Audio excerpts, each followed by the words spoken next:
yang kita muliakan lagi kita hormati ustaz-ustaz, ustazah-ustazah, tuan-tuan imam, tuan-tuan Bilal dan seterusnya seluruh muslimin muslimat, hadirin hadirat yang dikasihi sekalian. Alhamdulillah, kita bersyukur pada Allah Subhanahu Wa Taala.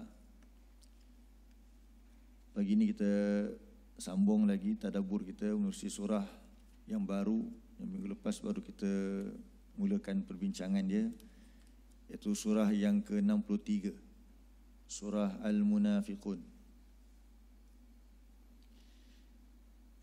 Minggu lepas kita bincangkan maksud munafik, dan hari ini insya-Allah kita akan lihat ayat yang pertama daripada surah Al-Munafiqun ini.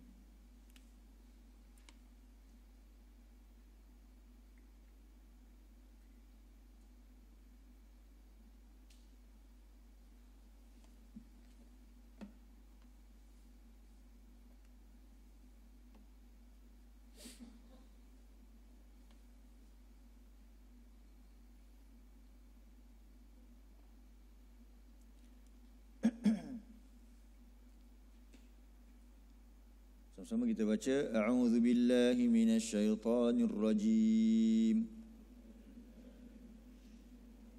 Bismillahirrahmanirrahim. Idza ja'akal munafiquna qalu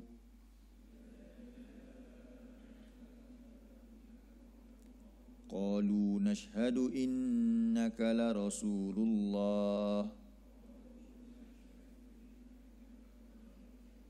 wallahu ya'lamu innaka la rasuluh wallahu yashhadu innal munafiqina lakadzibun.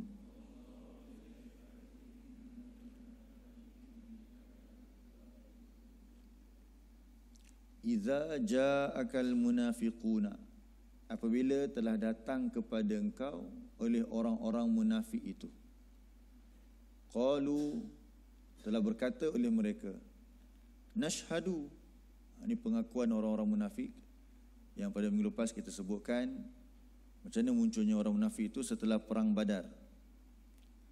Jadi sebahagian orang-orang musyrik di Madinah, sebab orang Mekah dan Madinah ini asalnya mereka musyrik. Tapi setelah Rasulullah berhijrah ke Madinah, Rasulullah dilantik menjadi ketua negara yang asalnya Abdullah bin Ubay bin Salul yang hampir nak dilantik menjadi ketua negara. Tetapi para sahabat Nabi di kalangan Ansar, asalnya Aus dan Khazraj, yang beriman kepada risalah Rasul ini, mereka berbai'ah dan mereka mengangkat Rasulullah sebagai ketua mereka. Jadi ini menyebabkan apa dia? Kedengkian. Jadi Abdullah bin Ubay bin Salul ni dengki kepada Rasulullah. Cuma peringkat awal dia belum lagi masuk Islam. Cuma selepas perang Badar, Islam menang walaupun dalam keadaan jumlahnya amat kurang berbanding orang-orang yang kafir daripada kalangan orang musyrik Mekah tu. Menyebabkan mereka takut, kalau kita terus duduk di negeri Madinah ini dalam keadaan kita kafir, bahaya lah. Jadi mereka pun berpura-pura masuk Islam. Jadi mereka masuk Islam tu hanyalah untuk menyelamatkan diri mereka. Tapi di lubuk hati mereka, mereka adalah ingkar. InsyaAllah sebut dalam surah Al-Baqarah lah, ayat yang ke-8 tu. Wa minan nasi man yaqulu amanna billahi wa bil yaumil akhir wa ma hum bimu'minin. Wa minan nas, dan sebahagian manusia itu. An-nas kat situ maksud dia adalah ayat yang ke-6. Innal ladzina kafaru sawa'un 'alaihim a anzartahum am lam tunzirhum la yu'minun. Sesungguhnya orang-orang yang kafir, orang-orang yang ingkar itu sama sahaja. Adakah engkau memberi peringatan kepada mereka, memberi ancaman, atau tidak engkau memberi ancaman, mereka tetap tidak beriman. Jadi ayat ke-6 surah Al-Baqarah, Allah cerita tentang orang kafir, orang ingkar pada zaman Nabi. Innal ladzina kafaru. Jadi sebahagian mereka, wa minan nas, sebahagian manusia yang ingkar tu, jadi orang kafir lah sebenarnya orang munafik ni. Mereka ni mengaku beriman kepada Allah dan hari kemudian. Sedangkan Allah kata, tidaklah mereka orang-orang yang beriman. Itu surah Al-Baqarah nak menjelaskan peringkat awal apa itu orang munafik. Ayat yang ke-8. Jadi orang munafik ini adalah mereka hanyalah yang berpura-pura berada di dalam Islam. Atas tujuan apa? Tujuan yang tertentu, yang berbeza-beza. Jadi mereka itu datang kepada Rasulullah. Ayat surah Al-Munafiqun inilah diketuai oleh Abdullah bin Ubay bin Salul. Mereka kata, nashhadu, kami bersaksi. Ini kami bersumpah. Kat sini maksudnya kami bersumpah. Sesungguhnya engkau, inna, kemudian ada la.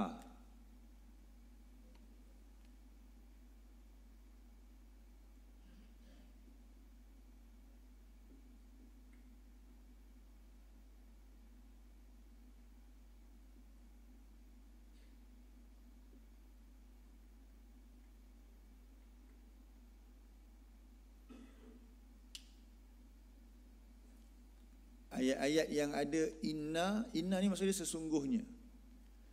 Lepas tu ada la, bukan lam alif, la je. Lam bari atas. Kalau lam alif, tidak. Ni lam sahaja. Jadi lam tu dia tambah lagi penegasan.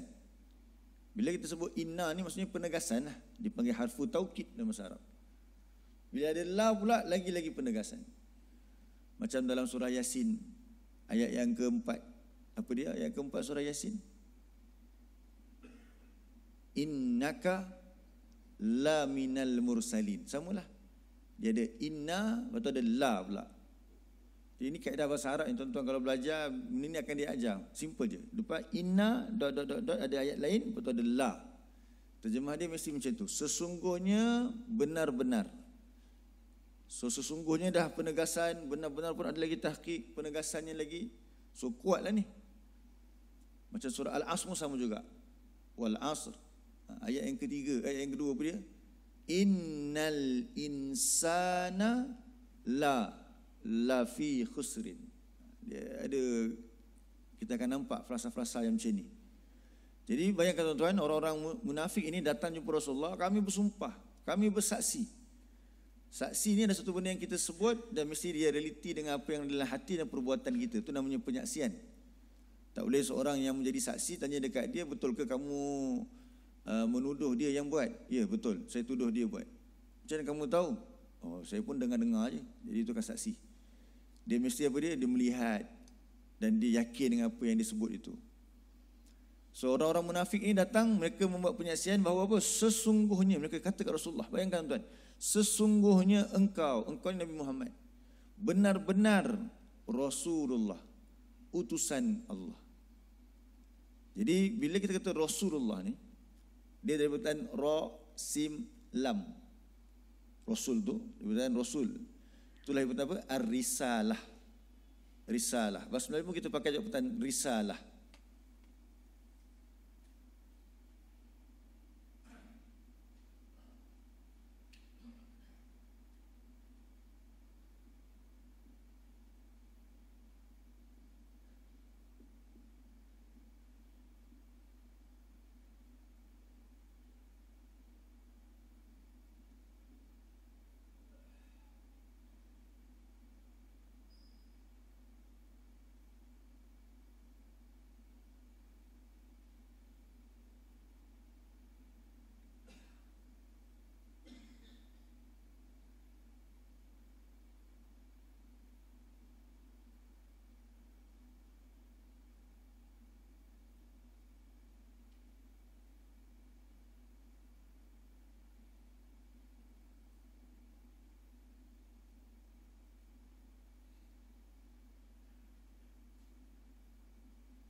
Jadi bila dia mengaku engkau ni Rasulullah, jadi maksud dia apa dia? Dia mengakui bahawa pertama Rasulullah ini adalah orang yang diberikan risalah. Jadi terus kita tahu dah apa yang Rasulullah diutuskan dengannya, Al-Quran, yang membawa khabar-khabar daripada siapa? Daripada Al-Mursil, bawah tu tulis Al-Mursil, sin tu pada bawah. Mursil maksudnya yang mengutuskan. Siapa yang mengutuskannya? Allah. Dan Rasulullah ni adalah Al-Mursal. Dia beza tu. Sin baris atas jadi lain, sin baris bawah jadi lain. Al-Mursil yang mengutuskan. Siapa yang mengutuskan Rasulullah? Nama pun Rasulullah, utusan Allah. Dan Rasulullah adalah yang diutuskan. Ini satu pengakuan yang besar tuan-tuan. Sebab bila suatu utusan itu dikirim oleh seorang raja, dia perlu dia apa? Utusan itu dikirim oleh seorang raja, walaupun mungkin raja itu adalah musuh kita, tapi dia diutuskan oleh raja untuk datang kepada kita, untuk berbincang dan sebagainya. Apa kena buat kepada utusan ni? Boleh kita apa-apakan dia? Tak boleh. Walaupun dia mungkin musuh kita, tapi ketika dia adalah wakil kepada raja dia, kita kena pelihara dia. Itu baru yang musuh kita. Ini mereka sendiri terima Rasulullah itu sebagai apa? Utusan daripada Allah. Sebab itu tajuk kita hari ini nak bincangkan bagaimana kita menerima Nabi Muhammad sebagai Rasulullah. Senang kata, apakah yang kita ucapkan pada syahadah kita itu yang kita nak bincangkan pada hari ini. Asyhadu an la ilaha illallah wa asyhadu anna Muhammadan Rasulullah. Jadi apakah kita benar-benar mengucapkan kesaksian yang benar, ataupun kita jadi orang yang apa? Berdusta. Macam Allah kata kepada orang-orang munafik ni. Tuan-tuan tengok balik. Wallahu ya'lamu. Allah kata. Dan Allah mengesahkan apa yang mereka ucap tu betul. Wallah, dan Allah ya'lamu, dia mengetahui. Innaka la rasuluhu, sesungguhnya engkau wahai Muhammad, wahai Nabi Muhammad, benar-benar rasulnya. Betul Allah kata wallah, dan Allah yashhadu, Allah dia bersaksi. Innal munafiqina lakadzibun, sesungguhnya orang-orang munafik itu benar-benar orang-orang yang berdusta. Jadi minggu lepas saya ada sentuh sikit di hujung kuliah kita. Kenapa Allah sebut setelah pengakuan munafik tu mereka lakukan, Allah kata dan Allah tahu engkau Muhammad betul-betul adalah utusan Allah. Betul Allah kata apa dia? Dan Allah bersaksi bahawa mereka tu orang-orang yang berbohong, berdusta. Sebab kita tahu dah orang munafik memang berbohong. Cumanya kalau pada ayat pertama ini lafaz wallahu ya'lamu innaka la rasuluhu itu tak ada. Dia apa jadi tuan-tuan? Kalaulah wallahu ya'lamu innaka la rasuluhu itu tak ada kat situ. Tuan-tuan cuba bayangkan. Tuan-tuan baca terjemahan. Tuan-tuan tak terjemahan ya? Apabila orang-orang munafik datang kepadamu wahai Muhammad, mereka berkata, kami mengakui bahawa sesungguhnya engkau benar-benar rasulnya. Okey, situ apa yang orang-orang munafik itu kata. Tapi bahagian dan Allah sememangnya mengetahui bahawa engkau adalah rasul itu, tuan-tuan padam. Tuan-tuan padam. Bukan padam ayat Quran yang salah faham. Tuan-tuan biarkan dulu. Tuan-tuan terus pergi kepada apa dia? Serta Allah menyaksikan bahawa sesungguhnya pengakuan mereka adalah dusta. Jadi apa kita nampak ayat tu? Apa yang tuan-tuan nampak? Cuba tuan-tuan jawab. Mereka berkata, kami bersaksi engkau ni utusan Allah. Lepas tu Allah kata pula, Allah bersaksi mereka tu berdusta, mereka tu berbohong. Jadi apa kita faham kalau macam tu? Tak faham. Ha? Apa dia? Memang ada penipu. Jadi apa yang kita faham dengan statement pertama tu jadi apa? Statement pertama tu jadi betul ke salah? Statement pertama tu jadi salah. Saya bagi analogi dia apa dia? Saya cakap kat tuan-tuan ni. Ayah saya, dia seorang Superman. Okey, betul ke salah? Jadi tuan-tuan akan cakap apa dekat budak tu? Awak berbohong. Jadi maksudnya, bila awak berbohong tu maksudnya statement tu betul ke salah? Statement tu salah lah. Kalau orang munafik cakap begitu, Rasulullah itu, kami bersaksi Rasulullah itu utusan Allah. Statement tu betul ke salah? Statement tu betul ke salah? Tak pasti. Betul lah kan? Rasulullah tu utusan Allah ke bukan? Betul. Jadi orang munafik cakap tu benda betul ke salah? Benda betul ke salah? Benda betul. Jadi kalau Allah kata terus, sesungguhnya Allah bersaksi mereka berdusta. Maksudnya apa? Statement tu salah. Jadi nanti kita akan baca dalam keadaan, Rasulullah ni utusan ke bukan? Sebab tu di tengah-tengah tu Allah kata apa dulu? Ya, betul. Memang engkau tu Rasul. Ya, aku tahu. Sebab tu selit kat situ nak beritahu dia, statement tu betul. Tetapi pengakuan mereka tu yang bohong. Boleh faham? Boleh? Kalau tengah-tengah tu tak ada, maksudnya macam tadi lah, ayah saya Superman. Dia bohong. Apa maksud dia bohong? Maksudnya bapak dia bukan Superman. Kalau orang munafik kata begitu, Muhammad itu utusan Allah. Allah kata, dia bohong. Maksud dia bohong apa dia? Muhammad bukan utusan Allah. Jadi bukan itu yang dimasukkan ayat ni. Jadi kita dapat faham. Bila kita tadabbur ayat ni, kita nak kata apa dia? Apakah syarat menerima Nabi Muhammad sebagai utusan Allah? Kalau tak buat, kita termasuk orang yang berbohong. Berbohong dari sudut apa? Pengakuan. Bukan berbohong dari sudut kenyataan tu salah, kenyataan tu betul. Jadi inilah dia orang munafik. Yang mereka ucap tu tak betul. Yang mereka ucap itu betul, tetapi mereka berdusta dari segi apa? Pelaksanaan dia, hati penerimaan dia. Tuan-tuan nampak? Jadi kita pun takut juga tuan-tuan. Cuba tuan nisbahkan berapa banyak kita buat pengakuan kepada Allah. Cukuplah solat sebagai bukti. Tuan-tuan bila ucap Allahu Akbar, ucapan tu betul ke salah? Bukan tuan-tuan, saya pun sama. Jadi kita ucap Allahu Akbar, Allah Maha Besar. Ucapan tu betul. Tapi kita takut apa dia? Dia berdusta. Maksud apa dia? Dia bukan pun membesarkan Allah dengan sebenar-benarnya. Dia ucap apa dia? Dia ucap Alhamdulillahirabbil alamin, Ar-Rahmanir Rahim, Maliki Yaumiddin. Apa maksud dia? Apa yang kita ucapkan itu? Segala pujian kesyukuran itu bagi Allah. Siapakah Allah? Yang mencipta dan memerintah sekalian alam. Dia puji aku. Jadi kalau puji Allah, mesti ada dia punya apa dia? Ada dia punya pembuktian dia.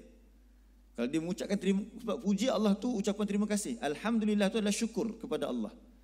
Kalau seorang ibu bagi anak dia basikal untuk pergi ke sekolah. Selama ni dia pergi sekolah jalan kaki, dia orang susah. Lepas tu hari-hari jalan kaki jauh, 5 km. Contoh je lah. Jadi dia dah lenguh hari sekolah, last kali mak dia kumpul duit bagi dia basikal. Apa dia rasa? Seronok tak? Dia kata apa kat mak dia? Terima kasih mak. Itu tanda dia berterima kasih, syukur kepada mak dia. Tapi seminggu depan dia dapat basikal, cikgu call mak dia. Puan, mana anak puan ni tak pergi sekolah dah seminggu dah. Saya bagi dia basikal, pergi sekolah. Tapi tak ada. Sebenarnya puan, kami jumpa dia dekat mana? Dekat Cyber Cafe. Macam pernah buat je Ustaz? Tak ada, saya tak pernah buat macam tu. Pergi sekolah betul-betul. Cikgu lah. Kita pergi sekolah. So, budak tu betul-betul berterima kasih ke kat mak dia? Tak. Jadi kalau kita kata Alhamdulillah tadi, apa bukti kita Alhamdulillah? Takut apa dia? Ucapan tu betul ke salah? Betul. Tetapi, takut kita berdusta je kepada Allah. Berbohong. Kita kata lagi apa? Kita buat kesaksian lagi. Iyyaka na'budu. Hanya kepada Engkau kami mengabdikan diri. Meletakkan segala kehidupan kita ini hanya kepada Allah saja. Tapi kita takut apa dia? Ucapan tu betul. Keluar je, kita jadi hamba manusia. Kita jadi hamba sistem. Kita jadi hamba kepada harta benda. Bercanggah dengan apa yang kita ucapkan. Ucapan tu betul, tapi pengakuan tu bohong saja di hadapan Allah. Kita minta lagi Allah, ya Allah tunjuk kami jalan lurus. Dah berpuluh tahun dah doa kepada Allah ni. Tunjuki kami jalan lurus, kami nak berada di atas jalan Nabi, jalan Siddiqin, jalan Syuhada, jalan Solihin. Itu yang jalan yang kami nak cari. Tapi keluar daripada ucapan solat dia itu, dia pergi kepada jalan-jalan yang lain. Kami ini dasar pandang ke sana, kami pandang ke sini, kami nak ikut orang sana, nak ikut orang sini. Ucapannya betul, tapi dia berdusta. Yang itu kita takut tu, itulah ayat pertamanya peringatan ni. Ucapannya betul. Apa dia? Kami bersaksi Muhammad itu utusan Allah. Betul? Allah kata apa? Wallahu ya'lamu innaka la rasuluhu. Tapi mereka bohong. Jadi hari ini kita bincang spesifik tentang bagaimana kita betul-betul membuat penyaksian bahawa Rasulullah itu adalah utusan Allah. Jadi kalau tuan-tuan faham macam ni, tuan-tuan pergi pula kepada ayat-ayat lain, tuan-tuan boleh tadabbur pula. Macam mana bukti kita mengaku kita bersyukur kepada Allah? Macam mana kita mengaku yang kita ni istighfar kepada Allah? Astagfirullah. Apa bukti kita istighfar kepada Allah? Kita ucap lepas solat lagi apa dia? Subhanallah, subhanallah, subhanallah 33 kali. Alhamdulillah, alhamdulillah, alhamdulillah 33 kali. Allahu Akbar, Allahu Akbar, Allahu Akbar 33 kali. Apa bukti semua tu? Betul? Lepas solat lagi kita kata apa dia? Allahumma antas salam wa minkas salam. Apa bukti dia?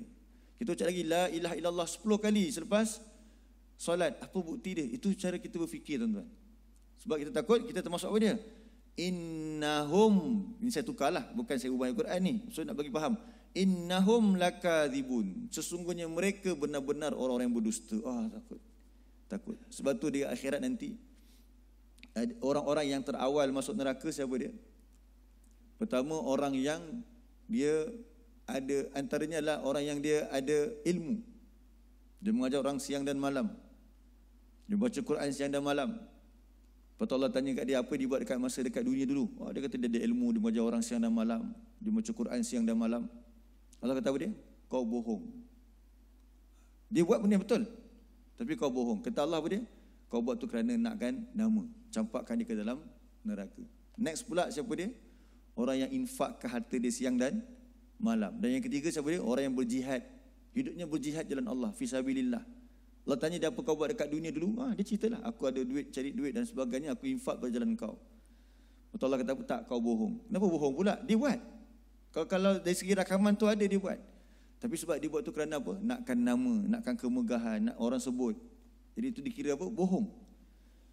So bohong bukan hanya benda yang dicakap tu salah. Bohong juga maksud dia apa dia? Yang dia cakap tu betul, yang dia buat tu mungkin betul, tetapi di hatinya bukan itu tujuan yang dia buat. Itu juga maksud apa? Itu juga masuk bohong. Jadi tak perlu kita berbohong. Kalau manusia, tuan-tuan, kita boleh zahirkan.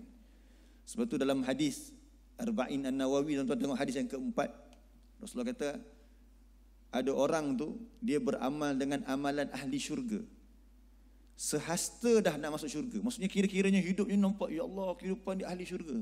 Sehasta nak masuk syurga. Maksudnya apa dia? Dia nak mati ni. Memang patut nak masuk syurga. Lepas mati masuk syurga dah orang ni. Dia melakukan amalan ahli neraka. Jadi Allah kata dia ahli neraka. Apa maksud hadis ni? Hadis ini maksud dia adalah, contoh ada seorang lelaki, Rasulullah pernah cerita, Rasulullah contohkan, ada zaman Nabi itu ada seorang lelaki ni dalam satu peperangan, dia bunuh semua musuh, bunuh, pancung kepala, jumpa bunuh, tak pernah berundur ke belakang sekali pun. Jadi ada sahabat-sahabat rasa kagum tengok lelaki ni. Dia jumpa Rasulullah, lelaki ni mesti ahli syurga ni, hebat dia. Semua musuh dia tikam, tak pernah dia berundur sekali pun. Tapi Rasulullah kata dia apa? No, dia ahli neraka. Sahabat pelik. Macam mana pula orang yang pemberani seperti ini dan tidak berundur ke belakang sedikit pun, dia ahli neraka.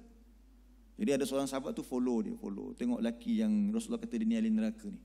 Dia perang sekali dia kena tikam dengan musuh. Dia kena tikam dengan musuh, apa dia buat? Sepatutnya kena bersabar. Tapi dia tak sabar, dia tekan lagi pedang tersebut menyebabkan dia terus mati. Dia bunuh diri. Di situ menunjukkan apa dia? Selama yang dia sedang berperang itu sebenarnya dia hanya menunjuk kepada siapa? Orang ramai. So kat hujung tu Allah tunjukkan rupanya dia bukan yang sebenar hakikat. Kalau dia orang beriman, dia tahan. Dia bersabar. Dia bukan bunuh diri terus. So sebagai contoh itulah dia maksudnya dia. Perbuatan mungkin dah betul. Macam kita, tuan-tuan, datang masjid ni. Tuan-tuan, kita datang masjid. Tu kita takut tu. Sebab tu bila baca Quran, tuan-tuan tengok siapa? Kita kena tengok diri kita. Bukan tengok orang sana, bukan tengok rumah sana, rumah sini, tau. Pertama sekali tengok diri kita. Minggu lepas saya ada sebutkan tentang tokoh paling besar dalam agama Islam kita ni selepas Rasulullah. Siapa dia? Yang dia pun takut dia munafik. Umar, Abu Bakar, lagi siapa? Hanzalah. Mereka yang beriman, yang sudah diiktiraf oleh Allah, yang Allah dah terima mereka sebagai ahli syurga. Kita yang tak tahu, tuan-tuan, jangan kata kita ni dah confirm syurga. Amalan yang kita buat daripada sejak kita balik sampailah tadi kita solat subuh ni, yang mana yang tuan-tuan pasti Allah dah terima sebagai amal soleh? Yang tuan-tuan dah pasti tu maksudnya tuan-tuan dah diberitahu, oh masa kamu puasa pada tahun 2023 tu, yang itu aku terima. At least ada satu amalan yang kita dah tahu. Ada ke tak ada, tuan-tuan? Selama ni kita buat tu, tuan-tuan, tak ada satu amalan pun yang tuan-tuan tahu. Tuan-tuan hanya bersangka baik kepada Allah, Allah terima. Tapi tuan-tuan tak pasti pun sebenarnya. Jadi bila tak pasti, tuan-tuan kena ragu dengan diri tuan-tuan. Bukan dengan Allah. Dengan Allah kita mengharap Allah terima. Tapi adakah tuan-tuan tahu Allah terima ke tak? Tak tahu. Kita tak ada pemberitahuan tentang hal tersebut. Plus pula kita tahu kita ni macam mana. Jadi kita kena sentiasa rasa curiga dengan diri kita sendiri. Aku ni orang munafik. Jadi jangan kita mendabik dada rasa kita pergi kuliah, kita mengajar, kita infak, kita apa lagi kita pergi ke masjid. Tengok orang tak pergi masjid, kita terus rasa orang tu lebih rendah daripada kita. Ya, orang tu tak pergi masjid tu mungkin kesilapan. Dia tak infak, dia tak baca Quran tu mungkin kesilapan dia. Tapi tak bermakna kita ini dah selamat. Jadi kita pun kena berhati-hati. Sebab selama yang kita buat ini pun sebenarnya, siapa yang bantu kita, yang beri taufik kepada kita? Allah. Allah yang bagi taufik kepada kita ni. Baik tuan-tuan, jom kita bincang. Bila kita bersaksi Rasulullah itu adalah utusan Allah. Jadi pertama sekali kita sebut, tadi saya sebut apa dia? Apa yang Allah utuskan kepada Nabi? Tuan-tuan tengok surah Al-Kahfi ayat yang terakhir sekali. Surah 18 ayat 110. Ya. Surah 18 ayat 110.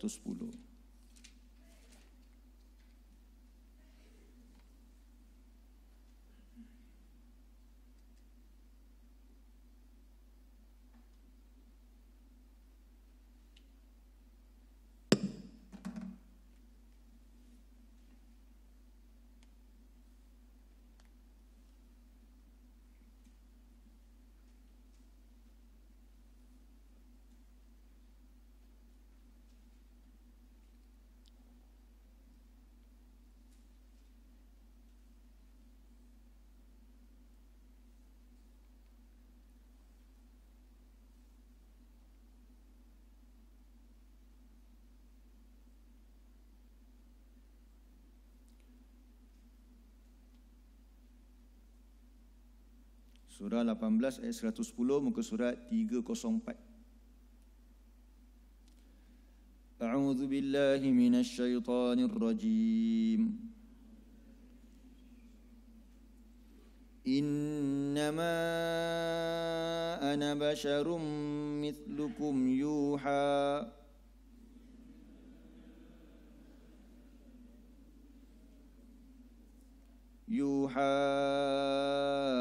ilayya annama ilahukum ilahun wahid.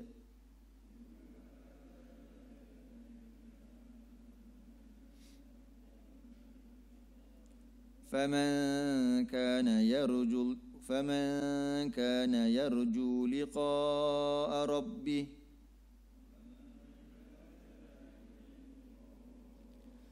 فليعمل عملا صالحا ولا يشرك بعبادة ربه أحدا.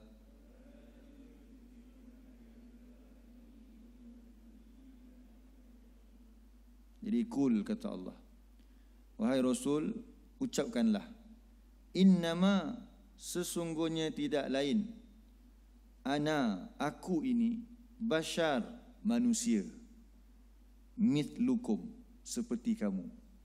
Ini poin pertama tuan-tuan. Ini benda asas yang Allah ajar kepada kita. Pertama sekali, Nabi Muhammad itu adalah manusia macam kita.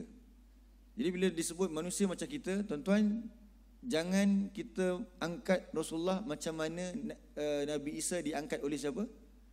Orang-orang Nasrani. Mereka meletakkan ilahiyah kepada Nabi Isa, ketuhanan kepada Nabi Isa. Jadi kita terima Rasulullah itu sebagai manusia seperti kita. Dalam ayat lain Allah tambah, dalam ayat ini kita akan jadikan tema perbincangan kita. Apa bukti kita terima Allah sebagai Rasul, sebagai Nabi Muhammad sebagai Rasul. So daripada ayat ini tuan-tuan saya akan kembang-kembangkan.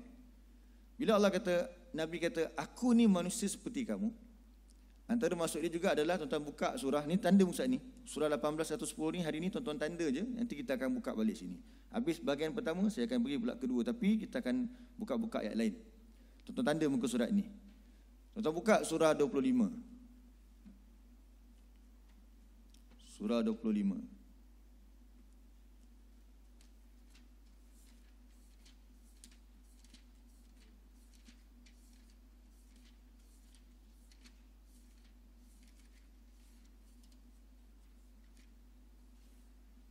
Ayat yang ke-7.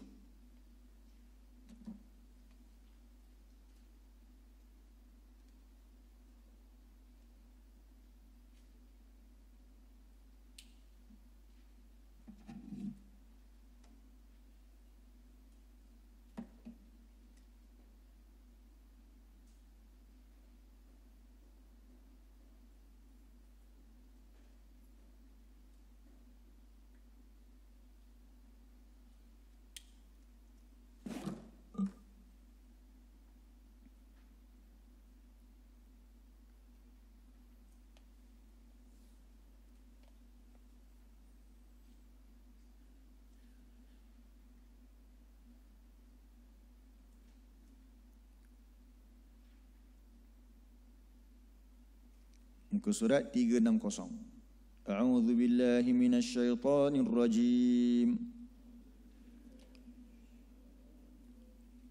Wa qalu ma li hadzal rasul ya'kulut ta'ama wa yamshi fil aswaq laula unzila ilaihi malak fayakuna ma'ahu nadhira. Mereka berkata, mali hadzal rasul. Bila Rasulullah datang buat pengakuan bahawa dia adalah rasul, ni orang-orang musyrik yang menentang terang-terang. Orang munafik dia tak kata dalam macam ni. Jadi orang musyrik yang terang-terang kata kepada dia, mali hadzal rasul. Rasul macam mana ni? Kata utusan Allah. Bayangkan tuan, utusan kepada alam, pemilik alam ini. Hebat ke tak? Kalau utusan daripada istana ke, utusan daripada PMO ke, mestilah orang hebat-hebat datang dengan ada nampak hebat dia. Ini Rasul macam mana ni, mereka kata. Kenapa? Ya'kulut ta'am. Apa maksud dia ya'kulut ta'am? Makan. Ini majas ni tuan, ni kias dia ni. Kalau kata makan tu maksud dia apa? Sebenarnya dia nak perli. Maksudnya apa? Kalau kita lepas makan, memang sifat manusia tu dia akan ketandas. Apa ni sampai kena tandas ni, tak ada special apa pun. Lepas tu wayam syifil aswaq, berjalan ke pasar cari keperluan. Kalaulah diberi makan tu datang dari langit ke apa, nampaklah special. Lepas tu tanya lagi, laula unzila ilaihi malak, kenapa tak dikirimkan sekali bersama dengan dia pengiring dia, siapa dia? Malaikat. Dia datang dakwah ada malaikat kiri kanan dia. Ini tak Rasulullah seorang-seorang. Yang ikut dia pula siapa? Hamba-hamba. Ini kalau di Mekah lah. Jadi tak nampak specialnya Muhammad ini di sisi orang Quraisy. Jadi kenapa kita ambil ayat ni untuk bincang? Nak beritahu Nabi itu bashar. Apa bashar? Manusia. Dia ke pasar, dia makan, dia sakit perut. Dan hadis lain Nabi pun sakit. Nabi sedih. Tuan nampak ayat ni? Jadi boleh nampak hebat. Fayakuna ma'ahu nadhira. Jadi malaikat yang datang tu boleh jadi pembantu dia untuk memberi peringatan. Ini tak biasa je. Sebenarnya bukan Nabi Muhammad saja tuan-tuan. Semua Nabi pun begitu. Hatta Nabi Isa yang dipanggil Jesus oleh Kristian, yang mereka anggap sebagai anak Tuhan tu pun sama juga. Tuan-tuan tengok belakang. Ayat yang ke-20. Sama je. Tuan-tuan baca sendiri ayat 20 tu.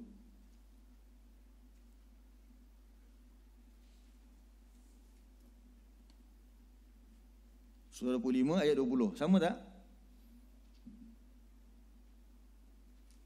Wa ma arsalna qablaka minal mursalina illa. Dia ada ma, lepas tu dia illa. Maksudnya apa? Tak ada seorang pun yang kami utuskan kepada engkau sebelum engkau daripada kalangan para rasul itu, melainkan sesungguhnya mereka, benar-benar mereka tu makan. Manusia lah. Kalau siapa yang tak makan? Dalam Quran Allah ada cerita tentang ada orang datang kepada rumah seseorang, dihidangkan kepada dia makanan yang special. Kalau tuan-tuan, kalau kita tengok ni kita akan makan, iaitu apa dia? Anak lembu bakar. Best ke tak tuan-tuan? Kalau kami bakar lah, bayangkan kami bakar. Ini anak lembu tu dibakar depan kita. Itu yang beratur kat kenduri kahwin ni tu dia. Tiba-tiba tetamu ni tak sentuh pun. Siapa dia tu? Malaikat. Tetamu kepada siapa? Malaikat memang tak makan. Jadi ini makan ni special ke? Tak ada special mana. Macam kita juga lah. Mereka kata begitu. Semua rasul macam tu. Wa yamshuna fil aswaq. Mereka berjalan di mana? Di pasar-pasar, ada keperluan. So nampak tuan-tuan? Itu dah maksud apa dia? Ana basyarun mislukum. Jadi tuan-tuan, jangan, kita tak boleh mengangkat Rasulullah lebih daripada itu. Tak boleh angkat macam mana Nabi Isa. Sebab tu masa Allah cerita tentang Isra Mi'raj. Isra. Dalam surah Isra, tentang Nabi itu berjalan pada malam hari ke mana? Baitul Maqdis dalam keadaan kurang 1 hari. Yang sebenarnya pada zaman tersebut itu miracle lah. Zaman tersebut miracle sangat-sangat. Sebab perjalanannya lebih 1000 km. Bukan dalam keadaan pakai kereta api laju ke, ataupun kalau pakai kereta sekalipun tuan-tuan, Johor ke Perlis tu pun kita patah balik. 12 jam, mungkin lebih. Pergi saja 12 jam. Johor ke Perlis. Patah balik 24 jam. Johor Perlis berapa? Sampai ke 1000 km? Tak sampai. Johor Perlis tak sampai 1000 km. Tak sampai kan? Itu pun naik kenderaan hari ini 12 jam. Jadi zaman Nabi ni satu benda yang pelik. So bila benda yang pelik, nampak hebat tak orang tersebut? Macam kita lah. Kalau kita tahu guru kita ni, contohlah ada karamat ke apa ke, kita akan rasa kagum, hebat. Tapi nak beritahu apa dia? Sebab tu dalam surah Al-Isra tu, permulaan ayat ketika Allah nak kata tentang Nabi ni diperjalankan pada waktu malam yang kamu rasa ajaib itu, Allah kata subhanallah. Subhanalladzi asra bi'abdihi. Kan surah Al-Isra, surah yang ke-17 tu, Allah mulakan kisah ajaib malam tersebut dengan ucapan subhana, maha suci. Apa sebab? Supaya manusia tidak mentakdiskan Rasulullah. Sebab yang buat tu siapa dia? Allah. Jadi yang sepatutnya kamu, kalau kamu kata, uish, Muhammad hebat, ada speciality ni, dia ada sakti dalam bahasa kita lah. No, Rasulullah tidak ada sakti. Tapi Rasulullah ada belah bulan, itu mukjizat yang Allah jadikan ketika itu. Macam Nabi Musa juga, ketika dia bertanding dengan ahli sihir Fir'aun. Ketika ahli sihir Fir'aun campak tongkat-tongkat mereka tukar jadi ular tu, apa efek kepada Nabi Musa? Adakah dia, ini kecil je, aku lagi hebat, macam tu ke? Dia pun tak tahu apa nak buat masa tu. Sampai dia pun takut. Dia sendiri nampak benda jadi ular, dia pun takut. Sebab apa? Sebab Nabi Musa juga manusia. Kemudian apa berlaku? Baru Allah perintahkan Nabi Musa untuk apa? Campak tongkat. Dia campak tongkat, barulah tukar jadi ular yang besar yang mereka nampak pula. Tuan-tuan faham? Jadi setiap Nabi itu adalah manusia seperti kamu. Saya tak langsung, bila Allah kata demikian, meyakinkan lagi kita untuk apa dia? Untuk jadikan Rasulullah itu sebagai utusan kita. Jadikan Rasulullah itu sebagai ikutan kita. Sebab kalau dia tu malaikat ataupun tu dia special, tuan-tuan akan cakap apa? Sebab tu, tuan-tuan faham kan? Kenapa malam Isra Mi'raj itu, Nabi diberikan burak? Itu mukjizat. Tetapi kenapa masa peristiwa hijrah, Allah tak bagi dia burak? Kalau ikut logik kita lah. Isra Mi'raj tu ada ancaman. Isra Mi'raj tu Nabi tengah kena kejar ke? Masa Isra Mi'raj tu, peristiwa Isra Mi'raj tu, Nabi malam pergi ke Palestin tu, Nabi sedang dikejar ke bukan? Tidak. Tapi pada perhijrahan Nabi tu, Nabi dikejar ke bukan? Nabi dikejar. Patutnya mana yang dapat burak? Patut kena kejar tu dapat burak. Tapi kenapa dapat burak dia pada malam Isra? Masa hijrah tak dapat burak. Masa pergi hijrah, Nabi sendiri bayar unta yang Abu Bakar dah sediakan. Abu Bakar dah standby nak hijrah, dia sediakan 2 ekor unta yang dia jaga dekat luar Madinah, suruh anak dia Abdullah jaga. Sampailah turun wahyu Rasulullah boleh hijrah, barulah dia ambil unta tersebut, dia bagi Rasulullah, ni hadiah untuk Rasulullah pergi Madinah naik apa? Unta. Satu, Allah tak bagi pun burak. Kedua, lepas Abu Bakar bagi Rasulullah unta tu, Rasulullah bayar unta tersebut. Rasulullah tak nak ambil free saja, Rasulullah bayar. Kenapa tidak dapat burak? Sebab Allah nak tunjukkan kat Rasulullah tu manusia. Sebab peristiwa hijrah itu ibadat. Peristiwa hijrah tu apa? Ibadat. Peristiwa Isra itu bukan ibadat. Siapa di antara kita yang kena ikut sunnah Isra Mi'raj? Ada tak? Tak ada. Tapi hijrah tu kena tak buat? Jadi sebab apa? Bila proses hijrah tu adalah apa? Rasulullah sebagai contoh tauladan kepada kita. Maka Rasulullah bertindak sebagai seorang manusia biasa. Rasulullah kena bayar sendiri. Macam kita jugalah. Kalau kita beribadat, kita kena buat macam tu. Kalau ketika Rasulullah berhijrah malam tersebut, ataupun siang tu lah, ada riwayat kata malam, tapi kita tahu siang sebenarnya. Rasulullah berhijrah pada siang hari tu, Rasulullah naik burak, tuan-tuan, nescaya para sahabat lain akan kata, lah boleh lah Muhammad naik burak. Kalau para sahabat pun kata begitu, nanti kita macam mana pula? Mesti kita kata, macam mana kita nak berubah, macam kita nak beramal. Rasulullah bolehlah, dia ada special, dia dapat apa? Burak, boleh pergi sana. Kita ni orang biasa, malas ha? Nampak tuan? Sebab tu Allah kata apa? Rasulullah itu adalah manusia. Sehingga speciality pun Allah tak bagi kecuali mukjizat-mukjizat yang diperlukan ketika nak membuktikan Rasulullah itu adalah utusan Allah. Bukan Rasulullah itu dapat kelebihan tu menunjukkan dia tu ada sakti. No, jangan faham begitu. So kalau Rasulullah pun begitu tuan-tuan, janganlah pula kita lebihkan manusia lain berbanding Rasulullah. Kadang kita mungkin takdiskan guru-guru kita, sehingga kita anggap guru kita tu ada sakti. Dia tak boleh begitu. Beragama ni kalau ada demikian bahaya tuan-tuan. Tuan-tuan akan lebihkan dia, itu bukan lagi ilmu dah. Sebab Rasulullah ni diutuskan bawa ilmu. Bukannya kesaktian tersebut yang nak didewa-dewakan, bukan. Kesaktian tu yang kita namakan mukjizat itu adalah sebagai bukti. Macam tuan-tuan, ni analogi saja. Tuan-tuan, analogi ni saya selalu bagi. Tuan-tuan naik motor Haji Hanim pergi masjid, mana pakai helmet? Oh, saya cakap kuat-kuat ni boleh je. Biasalah dekat-dekat rumah aja kan. Tiba-tiba keluar dia ada roadblock ke depan tu. Tapi roadblock tu pula bukan anggota. Maksudnya apa? Dia bukan pakai uniform. Ataupun dia pakai uniform, baju biru kita nampak. Tapi tak nampak pun ada logo PDRM tu, tak ada nampak pun Allah Muhammad dekat dia punya tepi ke, keris bersilang ke apa pun tak ada. Ini macam budak-budak kadet remaja je kita kata kan. Kalau dia tahan, Haji berhenti tak? Tak berhenti. Sebab apa tak berhenti? Tapi kalau yang pakai beret, lepas tu ada logo, ada kon lagi, awas pemeriksaan, bawa senapan lagi, kenapa maksud tu kita berhenti? Dia pun manusia macam kita juga. Anggota polis tu manusia tak? Tapi kenapa tuan-tuan berhenti ketika itu? Dia minta IC siap bagi lagi. Kalau dia suruh haji tolak motor sampai ke tengah Ipoh tu apa, haji kena tolak. Contoh je lah kan. Kenapa ikut arahan dia ketika itu? Padahal dia manusia juga. Sebab terbukti dia tu adalah anggota. Ada apa? Ada logo dan sebagainya. Betul tak? Sebab tu mereka tunjuk mereka tu adalah anggota. Kita ada depan ni, saya cakap depan kita. Bekas kita punya pegawai besar. Ini contoh saja tuan-tuan, contoh. Tuan-tuan nampak? Jadi Rasulullah begitu juga. Dia manusia biasa. Tapi macam mana nak orang Quraisy terima mereka? Allah tunjukkan bukti-bukti yang mana terjelas betul ini adalah apa? Utusan daripada Allah. So bukannya mukjizat-mukjizat itu sebagai apa? Sakti-sakti kepada Nabi. Untuk itulah tanda itu utusan. Sakti itu bukan. Boleh faham? Boleh beza kan? Kalau Nabi Muhammad pun kita kena buat begitu, apatah lagi guru-guru kita yang level bukan, ya kita memuliakan guru-guru kita, tapi bukan sampai kita boleh mentakdiskan. Tuan-tuan faham maksudnya? Okey, baik. Jadi itu bahagian pertama, bila Allah kata apa dia? Nabi kata ana basyarun mislukum. Aku ni manusia macam kamu. Jadi apa yang aku buat, kamu kena ikut. Tuan-tuan tengok pula surah 33. Ini ayat yang paling jelas sekali. Surah 33 ayat 21.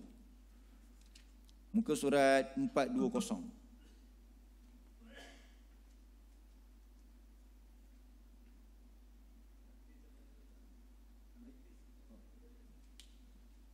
Takdis tu daripada kudus.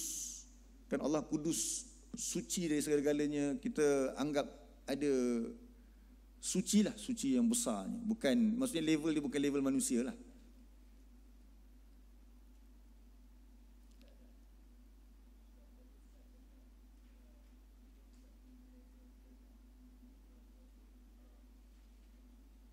Bukan, ketuhanan. Jangan samakan dengan ketuhanan, sifat ketuhanan. Sebab dia manusia biasa.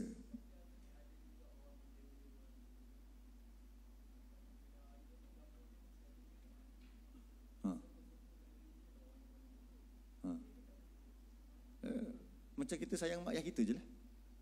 Sekarang tu, sebab tu saya kata tadi, kita kena angkat sebagai manusia. Bukan sebagai dia ada sakti dan sebagainya. Itu yang tak boleh. Kita sebut mak ayah kita dulu, mak ayah saya ni lah yang susah payah, hari ni saya berjaya macam ni. Boleh ke tak boleh? Haji? Samalah. Kalau setakat itu. Sebab tu baru ni, tuan-tuan hati-hati tuan-tuan, baru ni ada yang bila gambar Tok Guru tak terbakar tu, jangan anggap sakti apa-apa. Tak boleh intiqad begitu. Itu je. Sayang kepada Tok Guru, Tuan Guru kita sayang. Kerana dia telah berjasa kepada kita dulu. Tapi jangan sampai tuan-tuan mentakdiskan. Itu tak boleh. Siapa-siapa pun.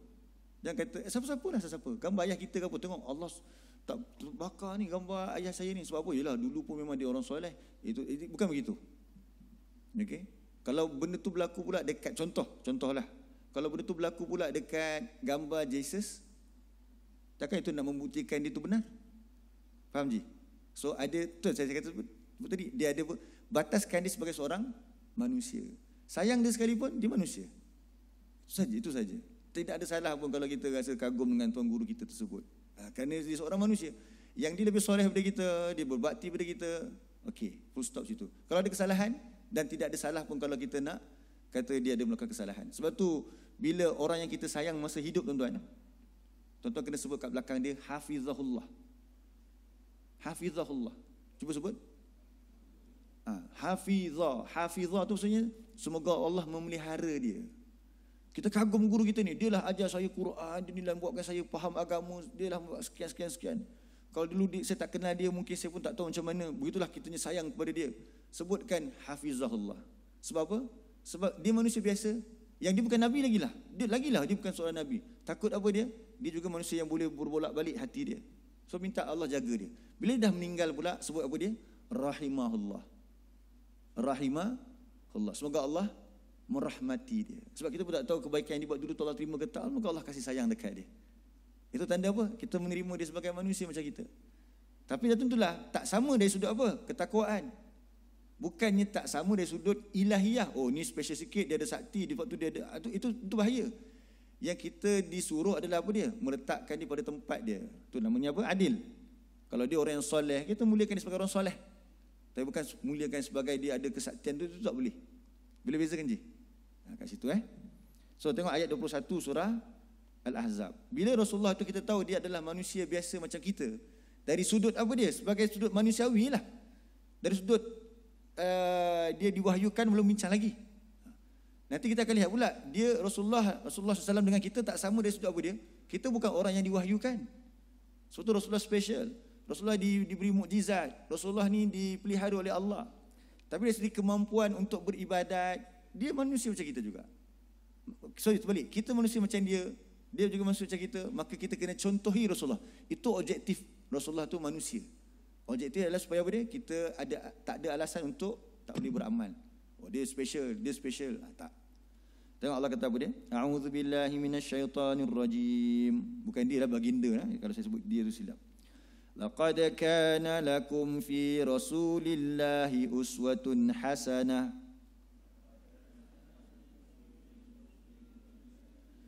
liman kana yarjullaha wal yawmal akhir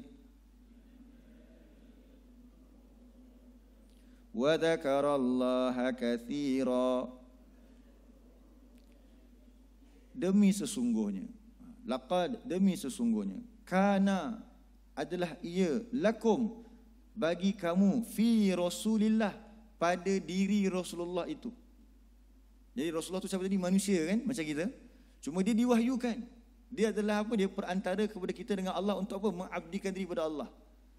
Sebab tu Rasulullah berhijrah pun Rasulullah beli unta sendiri. Nak menunjukkan apa dia? Itulah cara beribadat. Kita kena berkorban dengan harta kita dan sebagainya. Jadi Rasulullah itu sebagai uswatun hasanah. Tujuan Allah pilih Rasulullah di kalangan manusia sendiri sebagai apa? Supaya manusia tak ada alasan untuk terima dia sebagai uswatun hasanah, role model, suri tauladan yang baik. Cuma siapa yang betul-betul akan terima Rasulullah itu sebagai utusan? Tengok tadi orang munafik mengaku, Allah kata tak, dia bohong. Sebab orang munafik ni, kan saya dah sebut dah minggu lepas, orang yang tidak beriman pun kepada Allah dan hari kemudian. Ingat balik, ayat dia adalah ayat 8 surah Al-Baqarah. Wa minan nasi may yaqulu amanna billahi wa bil yaumil akhir wa ma hum bimumin. Bila saya sebut je orang munafik, tuan-tuan ingat je terus ayat 8 surah Al-Baqarah. Ingat tuan-tuan Ayat 8 surah Al-Baqarah. Iaitu apa dia? Ada orang yang mengaku beriman kepada Allah dan hari kemudian, padahal mereka tak beriman. Kata kunci dia apa dia? Mengaku beriman kepada Allah dan hari kemudian. Kalau orang tu betul-betul beriman kepada Allah dan hari kemudian, ini ayat dia. Ini ayat dia. Allah kata apa dia? Demi sesungguhnya pada diri Rasulullah itu untuk kamu ada suri tauladan. Apa maksud suri tauladan tuan-tuan? Seluruh apa yang Rasulullah buat, yang Rasulullah cakap, kita tiru bulat-bulat. Tuan-tuan, siapa dalam dunia ini yang tuan-tuan rasa dia hebat selain Rasulullah lah, maksudnya untuk kita hidup pada hari ini. Tuan-tuan mesti ada orang yang tuan-tuan kagum. Paling tidak mesti ayah kita, paling tidak. Tapi tuan-tuan pun tahu, ada benda yang kita tak boleh cerita pasal ayah kita. Ataupun orang yang kita kagum pula, okey, ayah kita mungkinlah orang biasa-biasa je, rakyat biasa saja. Mungkin ada tokoh-tokoh yang hebat. Tuan-tuan agak-agak boleh tak cerita tentang dia dalam rumah dengan isteri dia macam mana? Boleh tak? Tak boleh. Sebab apa? Mesti ada aib-aib yang banyak. Tapi Rasulullah tidak demikian. Setiap perbuatan Rasulullah itu adalah panduan daripada wahyu. Sebab tu apa yang Rasulullah buat dekat rumah dia, sampai kita bincang dalam surah At-Tahrim itu kan. Surah At-Tahrim tu kesalahan Rasulullah, tetapi sebagai pengajaran untuk kita. Kan Rasulullah apa dia? Dia bersumpah untuk tidak makan madu lagi dekat rumah isteri dia yang siapa nama, Zainab. Rumah isteri yang Zainab ni dia orang kaya. Kita bagi analogi apa dia, contohlah kalau zaman hari ni kalau tuan-tuan ada 2 orang atau mungkin lebih, rezeki masing-masing. Yang mungkin yang isteri pertama tu orang biasa je, dia orang pertama, orang yang tuan-tuan kahwin dengan dia, dan dia orang kampung biasa. Bukanlah kata kampung tu kena biasa kan, maksudnya orang biasa. Tiba yang tak ada tuan-tuan yang kedua tu orang yang hebat, ada kedudukan. Jadi mestilah masa pergi rumah yang kedua tu, dia bagi makan apa kalau kopi, mungkin kan kopi Cik Nah, contohlah. Dia bagi apa, kopi yang dia brew tu, beli mesin 3,000 punya mesin kan.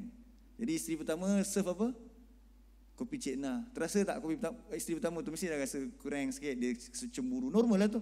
Tanyalah yang tu, dia tahulah normal ke tak normal, saya tak tahu. Jadi saya rasa normal lah, nanti isteri pertama akan secemburu sikit. Macam itulah Hafsah secemburu sikit apa? Makan kat rumah Zainab.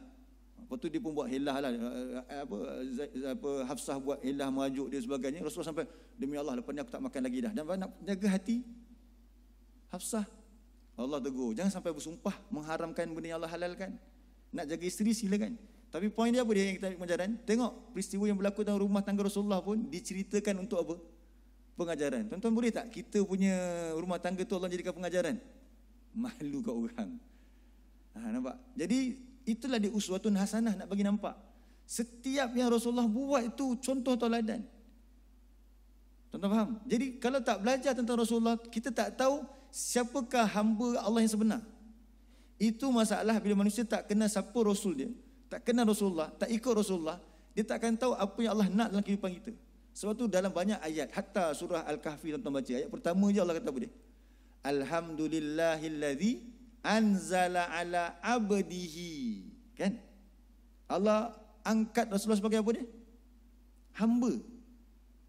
Segala pujian kesyukuran itu bagi Allah yang telah menurunkan kitab itu kepada siapa? Hambanya. Maksudnya apa dia? Kalau kamu nak jadi hamba Allah, iyyaka na'budu, hanya kepada Engkau kami mengabdikan diri. Tengok siapa? Ustaz Syafiq tak usah tengok pun tak apa. Biar dia cakap saja. Tapi tuan-tuan tengok apa yang dia cakap itu, ada tak apa yang Rasulullah buat, yang itu kita ikut. Maksudnya kita ikut siapa? Kita ikut Rasulullah. Rasulullah itu yang kita ikut. Sebab dia itulah hamba yang Allah pilih untuk kamu contoh. Uswatun hasanah. Hatta sampai dalam rumah tangga. Hatta sampai cara beristinja tuan-tuan. Ada tuan-tuan tunjuk ataupun tunjukkan, ayah saya kalau istinja dia cakap, tak ada. Tapi Rasulullah ya. Sampai riwayat Ibnu Umar, beritahu apa dia? Yang kita belajar dalam fiqh kan, apa hukum buang air menghadap kiblat atau membelakangi kiblat? Dilarang kan? Tak boleh, makruh. Tapi Ibnu Umar lah menunjukkan Rasulullah buang hadas membelakangi Baitul Maqdis. Nak beritahu apa dia? Sampai cerita Rasulullah buang hadas pun diriwayatkan. Boleh kita cerita macam tu tuan-tuan? Kita tidak boleh begitu. Sebab tu Rasulullah tu uswatun hasanah. Tapi siapa yang akan tiru Rasulullah, cara dia berjalan ke, terutamanya cara ibadat lah. Benda-benda yang jibliyah, benda-benda yang memang bersifat, kita panggil apa dia, fitrah Rasulullah sebagai orang Arab dan sebagainya. Kalau kita ikut juga, alhamdulillah. Contohnya Rasulullah berjubah. Kita pakai jubah sebab apa? Adakah ada sunnah yang berbentuk ibadat? Bukan. Tuan-tuan kena bezakan, ada sunnah yang berbentuk ibadat, ada sunnah yang berbentuk jibliyah.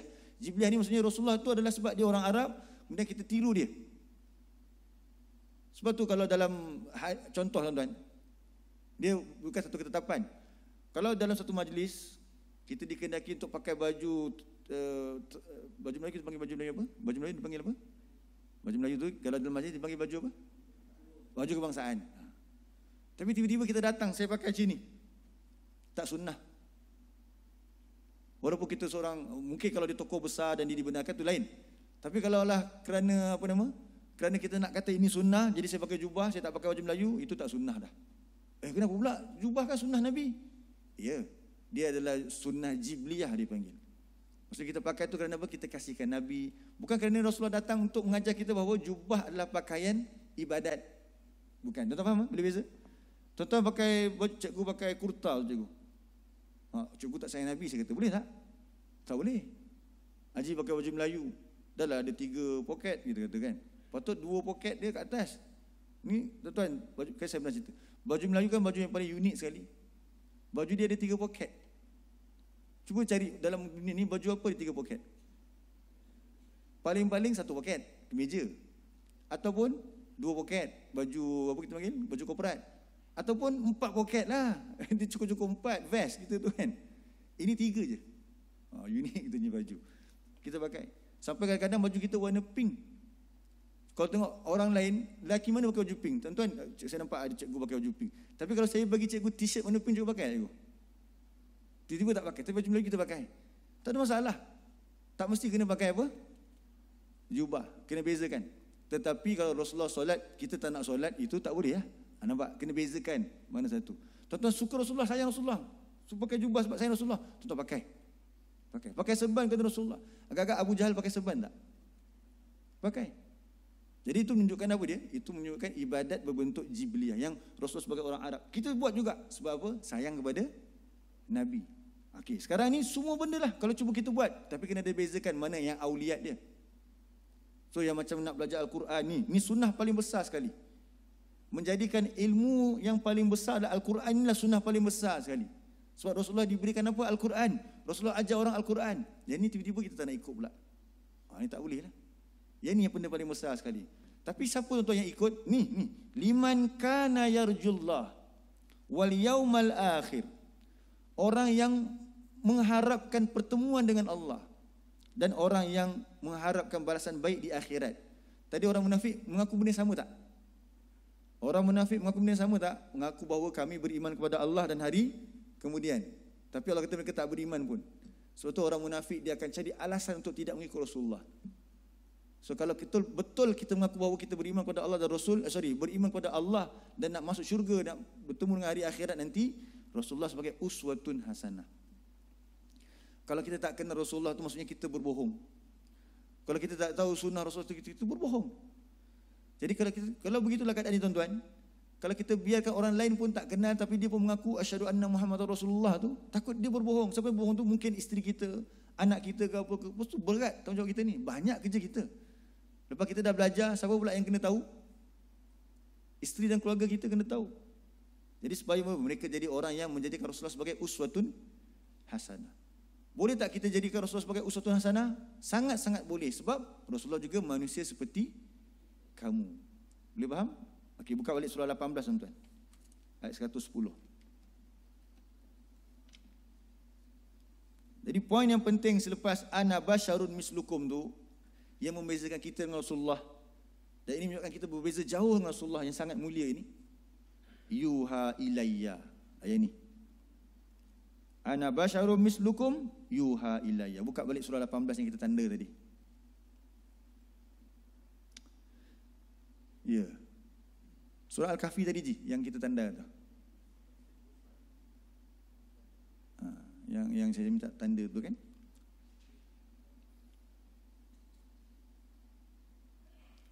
Kadang kita cakap macam ni tuan, kita tak sedar, kita dah 7.30. Okay. Kita kata macam ni. Bila satu benda kita sebut ni sunnah ke sebagainya, terkeluar dari mulut kita kata apa? Oh, itu Nabi. Kalau cakap macam tu tuan-tuan, Nabi kita nak ikut siapa? Oh, itu Nabi. Nabi itulah yang Allah suruh jadikan sebagai apa tadi? Ingat tuan-tuan, kata kunci dia. Tuan-tuan semua kena hafal ni. Uswatun hasanah. Minggu depan saya akan tanya, surah berapa ayat berapa tadi yang uswatun hasanah tu?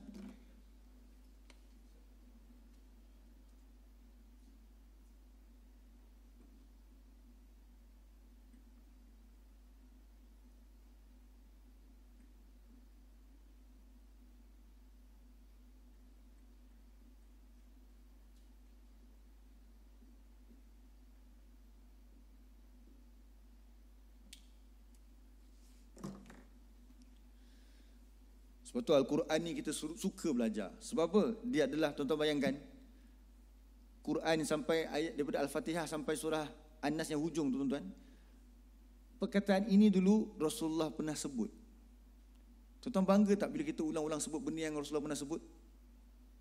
Macam ada seseorang tu dia minat pada tokoh seseorang, dia suka cakap perkataan apa yang disebut oleh tokoh tersebut atau artis ke dan sebagainya.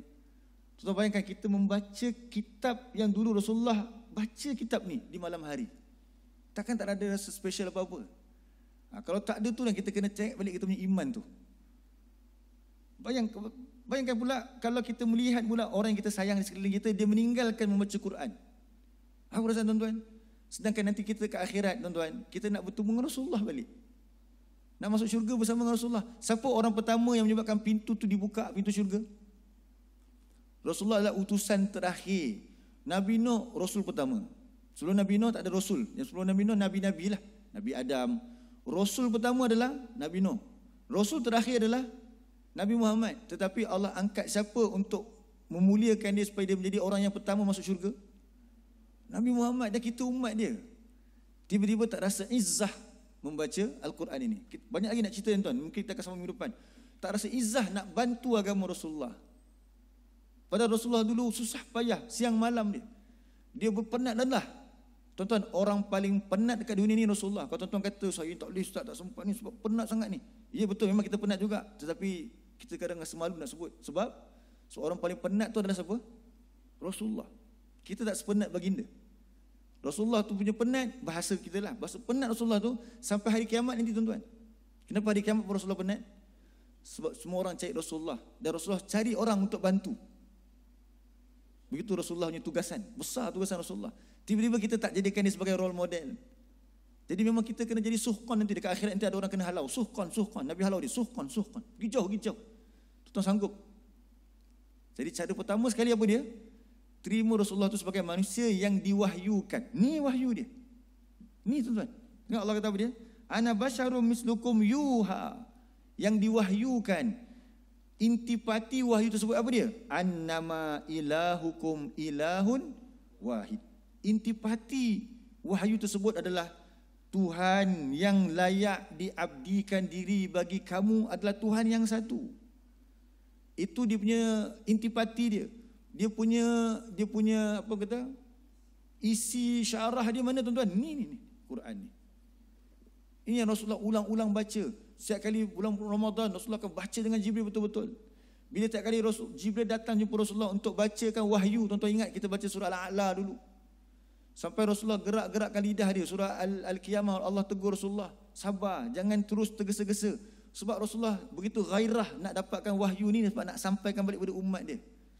Jadi kita sepatutnya segairah juga kalau betul kita kata apa Rasulullah tu Rasulullah. Nashhadu annaka la Rasulullah, innaka Rasulullah. Kalau betul lah kita mengaku Rasulullah itu utusan Allah, pertama sekali terima Rasulullah itu pembawa wahyu. Sebab tu namanya Rasul ataupun Mursal. Iaitu orang yang diutuskan. Apa risalah yang dibawa? Risalah dia risalah tauhid. Ajak manusia untuk mengabdikan kepada Allah. Bukan hanya mengelakkan manusia daripada menyembah berhala, patung batu berhala. Tetapi nak ajak manusia untuk jangan menyembah hawa nafsunya. Sebab ada orang menjadikan hawa nafsu sebagai apa? Tuhan dia. Jadi Quran ini adalah wahyu yang diturunkan. Pertama sekali tuan, kalau kita tak ada rasa manis ni baca Quran, ni something wrong. Ya, masih Islam lagi memang. Tapi Ustaz masih Islam lagi. Memanglah macam tu. Tapi boleh tak kalau untuk urusan dunia kita kata begitu? Saya tak baca je buku biologi tapi saya masih belajar sekolah. Memanglah. Memang masih belajar sekolah, tapi tak baguslah belajar sekolah yang tak baca buku. Mesti dah kena baca kitab. Bila kata pelajar sekolah, kalau kata umat Nabi Muhammad yang menerima wahyu daripada Rasulullah ini, maka kita beli Al-Quran ini. Tengok Allah kata apa lagi? Faman kana yarju liqa'a rabbih.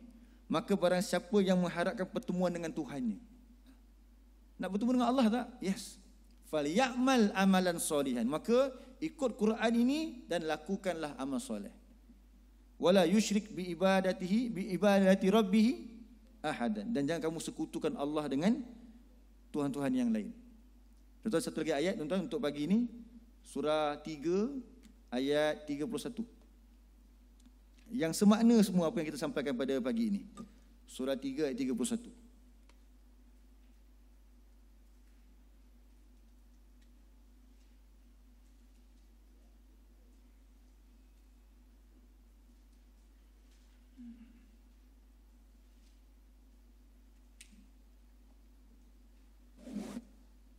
Surah 3 ayat 31.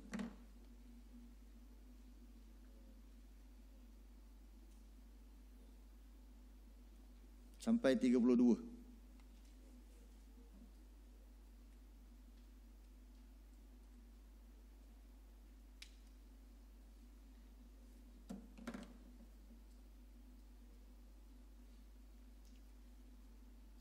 A'udzu billahi minasyaitonir rajim. Qul in kuntum tuhibbunallah fattabi'uni yuhibbukumullahu wa yaghfir lakum dhunubakum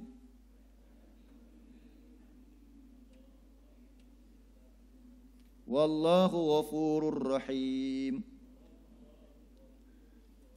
Katakanlah, wahai Rasul Nabi Muhammad, Allah suruh dia berkata, jika kamu, ini Allah kata, Nabi Muhammad sedang berkata dengan ahli kitab, tapi pengajaran dia untuk kita lah.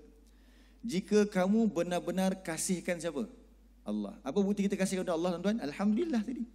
Alhamdulillahirabbil alamin. Itu tanda kita kasih kepada Allah, berterima kasih kepada dia. Alhamdulillahirabbil alamin. Kalau betul lah kita ucapan tersebut, fattabi'uni. Apa bukti dia? Dia terjemah apa situ? Ikut aku. Aku tu siapa? Rasulullah. Ikut Rasulullah tu dari sudut apa, tuan-tuan? Semua ke ataupun sebahagian hidup Rasulullah saja? Kepilih-pilih semua? Tak mampu buat semua tu kita tahu, faham. Tapi kaedah dia lah kita nak ikut semua. Sebab Rasulullah apa tadi istilah dia? Apa istilah tadi? Rasulullah sebagai apa? Allah angkat dia sebagai uswatun hasanah. Tuan-tuan pegang perkataan tu. Kita akan guna title tu. Uswatun hasanah. Surah berapa, ayat berapa tentang uswatun hasanah? 33 ayat 21. Jadi Allah kata apa dia? Fattabi'uni. Ikut aku. Contohi aku. Yuhibbukumullah. Nescaya Allah akan mengasihi kamu. Dan Allah akan mengampunkan bagi kamu dosa-dosa kamu. Wallahu ghafurur rahim. Allah tu Maha Pengampun lagi Maha Penyayang. Last, qul ati'ullaha war rasul. Fa in tawallaw fa innallaha la yuhibbul kafirin. Qul ati'ullah. Kata lagi wahai Rasul, taatilah Allah dan taatilah Rasul. Maka in tawallau, jika kamu berpaling daripada mentaati Allah dan Rasul, fa innallaha, sesungguhnya Allah la yuhibbul kafirin. Allah tak suka orang-orang yang kafir, yang ingkar.